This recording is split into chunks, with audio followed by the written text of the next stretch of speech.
The Secret: What Great Leaders Know and Do by Ken Blanchard and Mark Miller. Hello everyone. Hope you're doing well.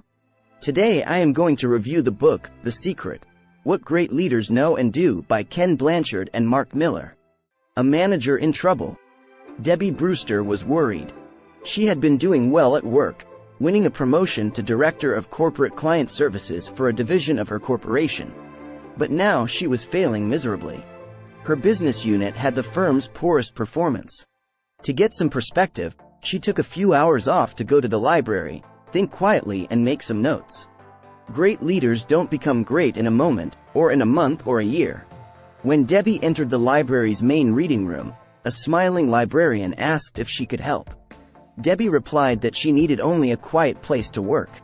The librarian escorted her to a large desk in the corner of the room.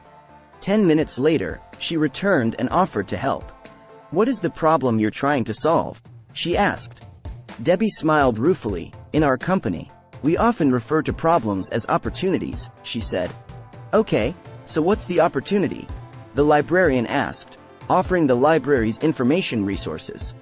"Everything that you will accomplish as a leader ultimately hinges on the people around you." Touched by her concern, Debbie confessed, "I'm worried that I am failing as a leader." The librarian took Debbie to her computer and pulled up some articles, seeking something helpful. Debbie noticed that the word mentor showed up repeatedly and remembered a company email offering managers the chance to apply for a new mentoring program. Feeling better, she thanked the librarian, returned to the office and signed up for the program. Debbie's new mentor. 2 weeks later, Debbie received notice that she had been chosen to participate in the mentoring program. She was astonished to see that Jeff Brown, the company's new president, would be her mentor. She contacted Jeff's assistant to see if someone had made a mistake. The assistant assured Debbie that Jeff was looking forward to seeing her. Debbie was amazed when the assistant offered her a choice of meeting times.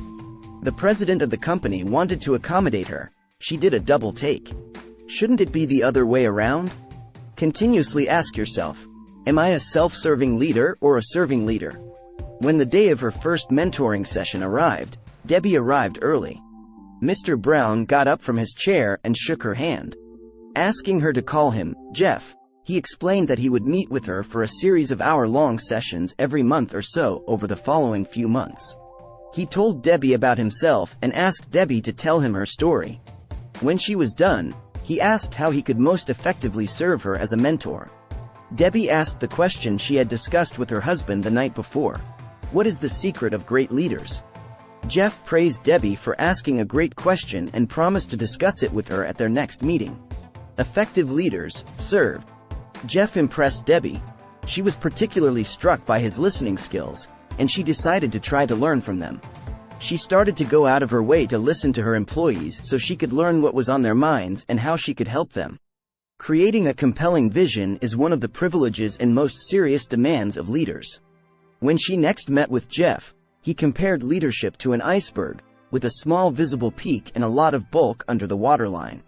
The top is made up of skills, or the doing part of leadership, the portion that other people see.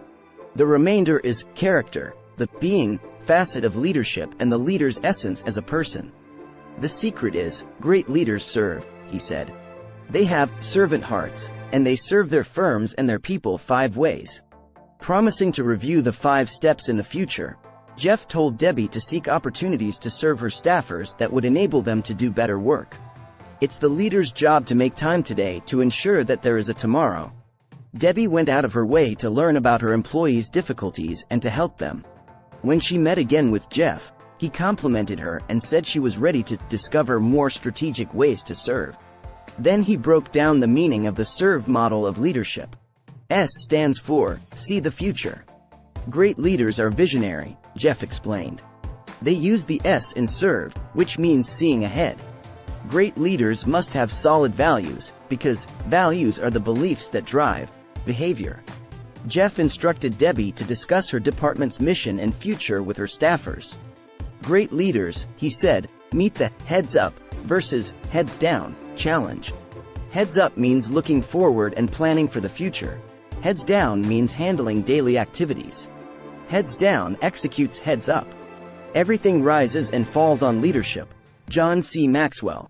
Previously, Debbie had quit holding team meetings because she saw them as time wasters, but after she considered what she was learning about leadership, she decided to rebuild her staff's sense of being a team and to reinstitute their meetings. As she and her staff discussed Jeff's challenges, Debbie realized that her team must work in unison to build the future its members wanted. She also came to understand that she had to delegate enough heads-down work to her staff to allow her to focus on mapping out goals. She realized it is the leader's job to make time today to ensure that there is a tomorrow.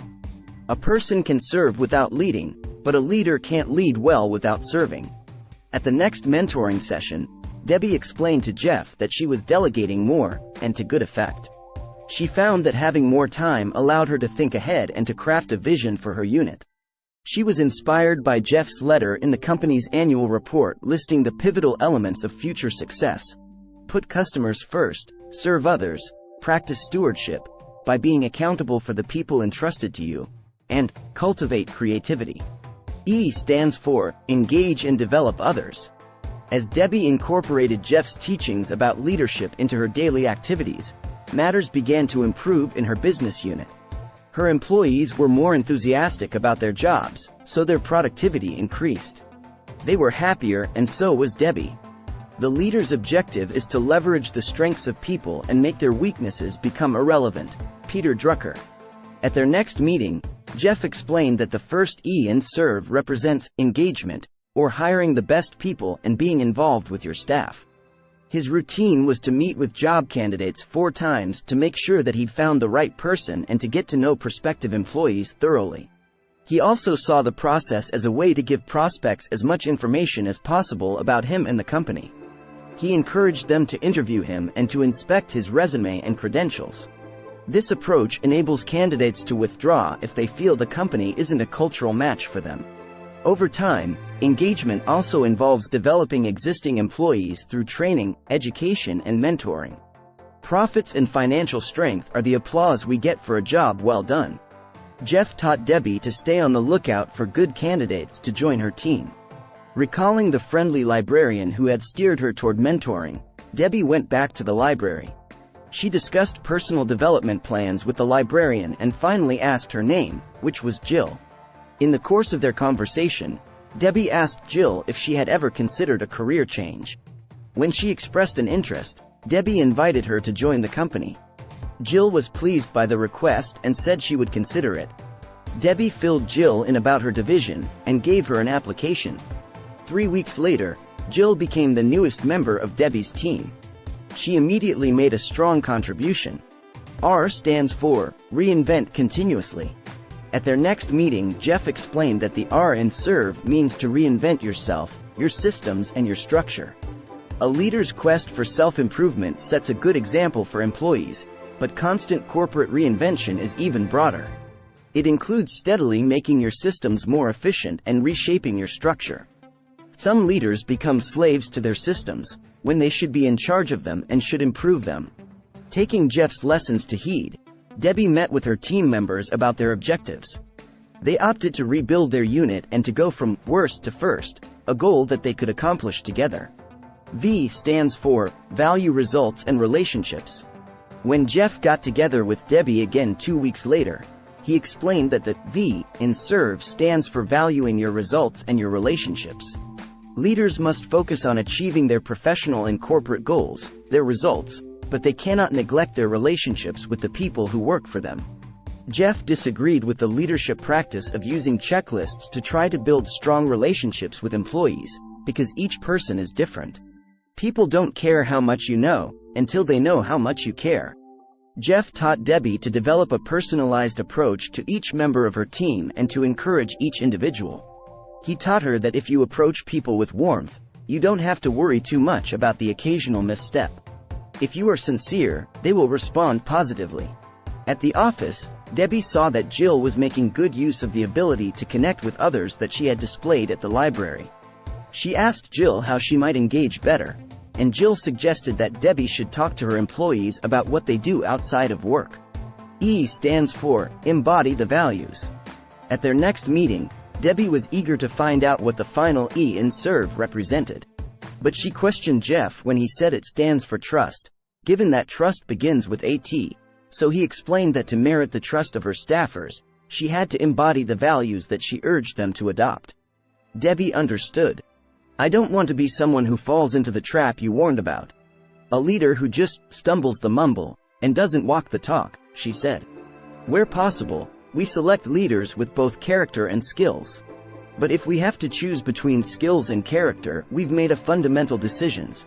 We will select men and women of character and develop their skills. Jeff told her to ask her employees what they want to be, do, have and help happen in their lives, and to give them any boost that she could in meeting those goals.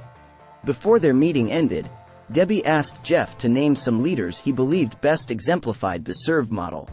He told her that the leaders he admired, those who really embody crucial values, are people who serve others. Then he asked for a week to consider his answer. People who want to be great leaders must embrace an attitude of service to others. Meanwhile, since Debbie had been meeting with Jeff for mentoring and had been working to implement his SERVE leadership ideas, her team had become better and better. It met its productivity goals and went from being the worst unit in the company to being one of the best.